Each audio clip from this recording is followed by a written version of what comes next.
Bedford Hills, Sexual Assault, Lawsuits, Civil Rights for Female Prisoners. Part 2, Attorney Andrew M. Stengel. Women in New York State custody cannot consent to sex. New York law and federal civil rights principles both recognize that genuine consent cannot exist in this environment. A woman who faces punishment for refusal, who cannot leave the facility, and who depends on her assailant for basic safety cannot make a free choice. Civil courts treat apparent compliance under these conditions as coercion, not consent. Officers cannot raise a consent defense in civil litigation arising from sexual contact with a person in their custody. Medical and mental health staff at Bedford Hills also carry power that creates an exploitation risk. Women in prison depend on clinical staff for medication management, psychiatric treatment, and access to outside medical care. Abusive clinicians exploit that dependency under the cover of professional medical interaction. Institutional liability attaches when Bedford Hills fails to conduct adequate background checks on clinical staff, fails to supervise clinical encounters, or ignores complaints about providers. Women at Bedford Hills who survive assault face another layer of danger when they report it: retaliation from the assaulting officer, fabricated disciplinary charges transferred to a less desirable housing unit, loss of programming, denial of visitation, represents a predictable response that many survivors anticipate and fear. PREA explicitly prohibits retaliation against survivors who report assault. When retaliation occurs, it compounds the civil rights violations and strengthens the overall legal claim.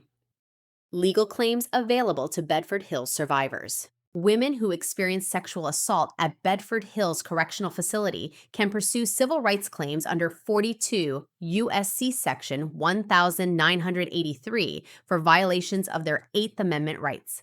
These claims target the individual officer or staff member who committed the assault and can reach supervisors who knew about that person's conduct and failed to act. New York State and DOCCS face institutional liability when their policies, practices, or deliberate indifference to known risks contributed to the assault. When Bedford Hills housed a staff member with prior complaints, transferred that person from another facility without disclosure, failed to supervise clinical encounters, or maintained inadequate PREA compliance programs, the institution itself bears civil responsibility for resulting assaults. Supervisory liability claims hold sergeants, captains, and facility administrators personally responsible when they received complaints about an officer and chose inaction over investigation. A supervisor who reviewed a written grievance naming a specific officer and discarded it without follow-up cannot later claim ignorance when that officer commits another assault. Section 1983 reaches the supervisor directly. State law tort claims for assault and battery, intentional infliction of emotional distress, and negligent supervision run alongside federal civil rights claims. State claims expand the damages framework and may reach defendants who face state rather than federal liability. Filing both federal and state claims in a single action maximizes pressure on every responsible party. Failure to protect claims address situations where Bedford Hills knew that a particular woman faced a substantial risk of assault from a staff member, from another incarcerated individual, or from identifiable conditions, and consciously failed to act. A woman who requested protective housing and received no response has a strong failure to protect claim if assault followed that ignored request. Survivors who experienced retaliation after reporting their assault have independent First Amendment claims alongside the underlying assault claim. Retaliation for filing a grievance violates the constitutional right to access the courts and petition the government for redress. These retaliation claims add legal weight and additional defendants to the overall case. Bedford Hills sexual assault lawyer, the law firm of Andrew M. Stengel. Every case at the law firm of Andrew M. Stengel. PC begins with a free, confidential intake consultation. You describe what happened in your own words and at your own pace. The attorney listens, asks clarifying questions, and evaluates the legal viability of your claims. You control what you share and when. No pressure accompanies the conversation. After the initial consultation, The firm conducts a thorough investigation into the institutional context of your assault. Personnel records for the officer or staff member involved reveal prior complaints and disciplinary history. PREA. Investigation files document whether Bedford Hills opened an inquiry and what it found. Internal affairs records expose whether the institution knew about this person's conduct before your assault occurred. DOCCS maintains records that are obtainable through Freedom of Information, law request, and legal discovery. These records include staff assignment logs, housing unit movement records, medical documentation, grievance filings, and facility inspection reports.